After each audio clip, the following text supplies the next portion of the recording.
தந்த ஊழியத்தை நிறைவேற்றிட, நீ தந்த ஊழியத்தை நிறைவேற்றிட ஆசையுடன் தினம் ஓடுகிறேன், ஆசையுடன் தினம் ஓடுகிறேன்.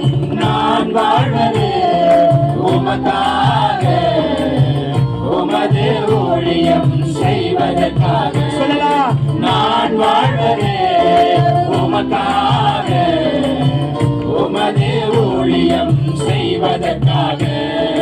தொலைந்து போன என்னை தேடி வந்தீரே, உமது ஜீவன் கொடுத்து மீட்டுக் கொண்டீரே. தொலைந்து போன